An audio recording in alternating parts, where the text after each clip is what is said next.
وہ کرتا ہے تو اس نے میری دعا سنی, اور میری بیٹی جو کینیڈا میں, اللہ تعالیٰ اس کو آمین, لمبی زندگی آمین, دے, آمین, آمین, تو آمین.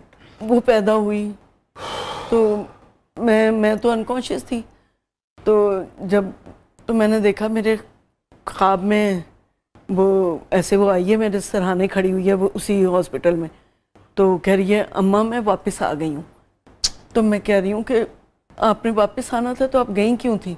کہتی بس میں آ گئی ہوں نا, اور وہ میرے سے بالوں میں پیار کر.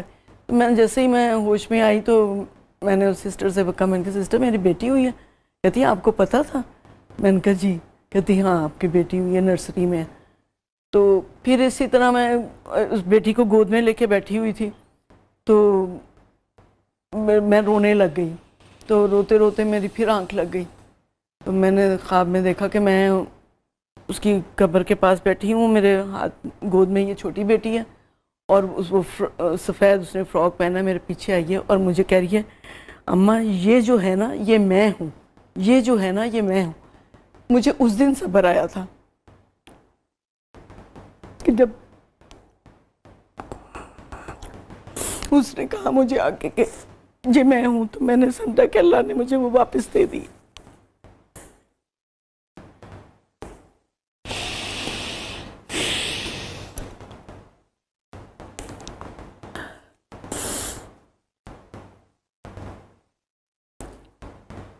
میرے اتنے اتنے لمبے بال تھے. بیٹی کے بعد بالکل میرے بال ختم ہو گئے تھے, پوری پوری لٹیں جھڑتی تھیں. مجھے دیکھ کے کوئی پہچانتا نہیں تھا. میرے ہسبینڈ کی خالہ ہی آئی مجھے, تو وہ میرے پاس سے گزر گئیں. تو میں نے ان کو سلام کیا, تو کہہ رہی ہیں اسے پوچھیں یہ کون ہے؟ انہوں نے کہا یہ نائمہ ہے. پھر وہ میرے پاس آئی, کہتی بیٹا یہ تم نے اپنا کیا حال بنا دیا, تم دوسری بیٹی ہے اس کو دیکھو, اپنے ہسبینڈ کو دیکھو, اور یہ بات یاد رکھنا کہ روتے ہوئے کے ساتھ کوئی نہیں روتا. آنا چھوڑ دیں گے تمہارے پاس, ہنستے ہوئے کے پاس ہر کوئی آتا ہے کیونکہ وہ ہنساتا ہے, آپ کی اسے اچھا لگتا ہے, لیکن رونے والے کے ساتھ کوئی نہیں روتا. تو تم رونا چھوڑ دو اور صبر کرو. اللہ کی چیز تھی, لیکن اپنے گھر پہ, اپنے ہسبینڈ پہ, اپنی بیٹی پہ توجہ کرو. بس پھر آہستہ آہستہ, لیکن آج بھی میں جب اس ایج کی دیکھتی ہوں بچیوں کو, اور اس کے بال بہت سلکی اور وہ بہت ہیلدی تھے, تو وہ جب میں کسی کو فیل کرتی ہوں تو مجھے ایک دم سے وہ یاد آ جاتی ہے کہ اس کی, جب میں سوچتی ہوں وہ اب اتنی بڑی ہوتی, وہ ایسی ہوتی, شاید وہ میری ان دونوں بیٹیوں سے, کیونکہ وہ پہلی اولاد تھی اور بہت پیاری تھی, اور بہت وہ مجھے کہتی تھی اماں میں آپ کی فرینڈ ہوں, اور واقعی میں نے سب کچھ چھوڑ دیا تھا, صرف میں اور وہ ہوتے تھے. میں کہتی تھی میری اس کے ساتھ دوستی تھی, میں اس کو پڑھاتی تھی, مطلب میری تھوڑی انگلش ویک تھی, تو میں جب اس کو پڑھاتی تھی تو میں اس کو کہتی تھی کہ تمہارے ساتھ ساتھ میں بھی ریوائز کر رہی ہوں. اور پھر میں کچن میں کہتی تھی اس وقت, مطلب اب یہ لوگوں نے کوکنگ کا یہ شوز وغیرہ کرنے شروع, وہ کچن میں آ جاتی تھی میرے پاس نا, تو چلیں آپ کیا بنا رہی ہیں آپ, تو پھر میں کہتی تھی میں آج یہ بنا رہی ہوں. پھر میں ایک ایک اسپائس اٹھاتی تھی, تو وہ مجھے کہتی تھی آپ انگلش میں اس کو ایکسپلین کریں کہ اب یہ کلووز ہیں, یہ بلیک پیپر ہے, یہ وہ ہے. تو وہ اس طریقے سے میرا انٹرویو کرتی تھی, اور بہت فرینڈلی مجھے ایک ایک چیز وہ سمجھاتی تھی. اسے کبھی مجھے مطلب ایسے, وہ تو تھی مطلب بچی تھی اور بہت پیاری فرشتہ تھی, تو جیسے اب میرے دوسرے بچے وہ کر دیتے ہیں نا, مذاق اڑا لیتے ہیں کہ آپ نے یہ اس کو غلط پروناؤنس کیا ہے یا کچھ ہے, تو وہ کہتی تھی کہ نہیں نہیں آپ اس کو دوبارہ کہیں, آپ گڈ گڈ گڈ. وہ بہت اچھا میرے ساتھ وہ کرتی تھی, کہ بہت میری اچھی دوست تھی وہ. تو مجھے بس مرنے کا یہی ہوتا ہے کہ میں کہتی ہوں وہ مجھے لینے آئے گی تو میں تو شاید فٹافٹ اس کے ساتھ چلی جاؤں. اتنا عرصہ اس کے بغیر گزارا میں نے.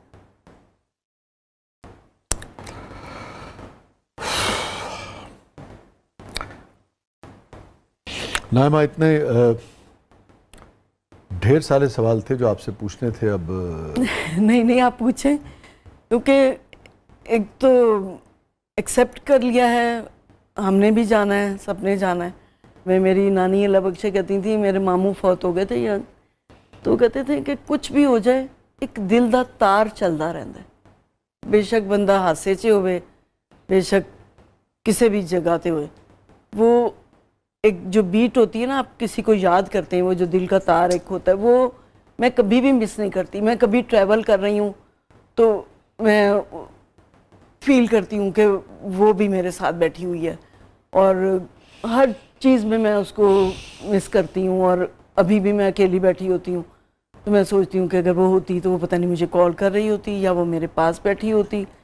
تو کبھی یہ میری ممی کی ڈیتھ ہو گئی، میری بہن کی ڈیتھ ہو گئی، تو میں اچانک کسی ٹرانس میں ہوتی تھی اور میں کوئی کام کر رہی ہوتی تھی تو بیٹیوں نے آ کے کہنا اماں یہ، تو میں کہتی اچھا ٹھیک ہے جاؤ میں کر لوں گی. اماں تو ہر وقت آپ کا موڈ سڑیل رہتا ہے، آپ سڑیل رہتی ہیں. تو پھر میں سوچتی ہوں کہ ان کو میں کیا بتاؤں کہ میں اس وقت کس ٹرانس میں تھی، کس اس میں تھی کہ مجھے وہ واپس آتے ہوئے ایک دم سے جب وہ آئے ہنستے ہنستے کوئی وہ بات کریں تو وہ میں اس کو، میری بھی غلطی ہے، ان کو تو نہیں پتا کہ میں کس ٹرانس میں ہوں، تو میں بھی ان کو اس وقت ڈانٹ دیتی تھی کہ بھئی نہیں ایسے نہیں. لیکن میں بھی اس وقت مشکل میں ہوتی تھی کہ وہ واپس آنا اور پھر اس کو ایک دم سے کرنا. تو لیکن اب یہ فن آ گیا ہے کہ میں اس پہ کنٹرول کر لیتی ہوں. آپ کی بات سے ایک چیز بڑی اہم جو میرے خیال میں میرے لیے بھی شاید نئی نہ ہو، مگر اس پہ ایک طرح سے ہوتا ہے نا کہ آپ جب کوئی اور شخص بھی اس پہ بات کرتا ہے تو آپ کو اور زیادہ اس کا ادراک ہوتا ہے. بہت سارے لوگوں کے لیے شاید وہ نئی بھی ہو، بہت سارے لوگوں کی نئی نہ بھی ہو، کہ جب بھی آپ کے ارد گرد کوئی پیارا کسی غم میں ہو تو اس وقت اس کے موڈ کا جو اتار چڑھاؤ ہے، جو موڈ سوئنگز ہیں، اس کو برداشت کرنا چاہیے. اس وقت اس کو آپ کی شفقت کی، نرمی کی، آپ کی برداشت کی، صبر کی ضرورت ہوتی ہے. یہ سمجھنا ہے. اور یہ صرف ماں باپ بہن بھائیوں کے رشتے میں نہیں ہے، میں سمجھتا ہوں کولیگز کے رشتے میں بھی. ہاں جی، یہاں پہ اگر کسی دوست کے ساتھ کوئی اونچ نیچ ہو جائے تو بحیثیت انسان ہمیں اس کو اسپیئر کرنا چاہیے کہ پتہ نہیں کس ٹرانس میں ہے، پتہ نہیں کس مشکل میں ہے. اللہ تعالیٰ آپ کو صبر دے. اور میرے خیال میں آپ کے آپ نے جو غم اور جس طرح سے شیئر کیا، اس سے یقیناً لوگوں نے کنیکٹ بھی کریں گے اور لوگوں کے اندر ایک گداز بھی پیدا ہوگا. اور جس نقطے کی طرف میں نے اشارہ کیا ہے یہ بھی لوگ اپنے رشتوں میں سیکھیں گے. اللہ تعالیٰ آپ کے لیے آسانی پیدا فرمائے. باقی یہ کہ ہم سبھی جب جائیں گے تو بہت سارے پیاروں سے ملاقات ہوگی. یہ جانے میں یہ تو ایک اینگل ہوتا ہے نا جو عمر بڑھتی ہے. تو مگر یہ ہے کہ جو زندہ ہیں ان کو بھی دیکھنا ہوتا ہے، ان کے ساتھ بالکل وہ بھی امپورٹنٹ ہے. جی ہاں، زندہ رہنا ایک مشکل کام ہے. مرنا کوئی ایسی یقین جانیے چیز نہیں ہوتی. زندہ رہنا چیلنج ہے، اور خوشی کے ساتھ زندہ رہنا. تو بہت ساری آپ کے لیے نیک تمنائیں ہیں، دعائیں ہیں ہماری.